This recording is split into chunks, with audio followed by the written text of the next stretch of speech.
അത് സാമാന്യ ബുദ്ധിക്ക് നിരക്കുന്ന രീതിയിലാണ് നിങ്ങളോട് പറയുമ്പോൾ അത് ഉൾക്കൊണ്ടുകൊണ്ട് ഇവിടെ ഇരിക്കുന്ന ആരെങ്കിലും ഒരാള് അത് ശ്രവിച്ച് ചിന്തിച്ചാൽ സത്യത്തിൽ ഞാൻ പറഞ്ഞ കാര്യം എനിക്ക് എന്നെ സംബന്ധിച്ചിടത്തോളം ഞാൻ കൃതാർത്ഥനാണ്. എനിക്ക് അത്രേ വേണ്ടുള്ളൂ. ഇവിടെ ഇരിക്കുന്ന എല്ലാ രക്ഷിതാക്കളും, എല്ലാ കുട്ടികളും, എല്ലാ നാട്ടുകാരും ഇത് ഉൾക്കൊള്ളണമെന്ന് ഞാൻ പറയുന്നില്ല.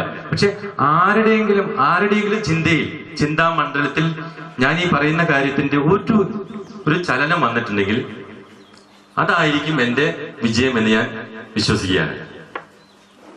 അപ്പൊ ഞാൻ പറഞ്ഞു വന്നത്, വളർന്നു വരുന്ന തലമുറയെ നമുക്ക് പൂർണ്ണമായിട്ട്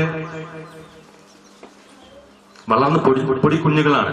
അപ്പൊ അത്തരം കുട്ടികളിൽ നമ്മൾ കൊടുക്കുന്നതായിട്ടുള്ള സംസ്കാരം എന്താണോ ആ സംസ്കാരമായിരിക്കും അവൻ ഒരു 14-15 വയസ്സ് വരെ കൊണ്ടു നടക്കുന്നത്. അത് കഴിഞ്ഞാൽ പിന്നീട് അവൻ സമൂഹത്തിൽ നിന്ന് കുറെ പഠിക്കും, തനതായ ഒരു ശൈലിയിൽ കുറെ പഠിക്കും.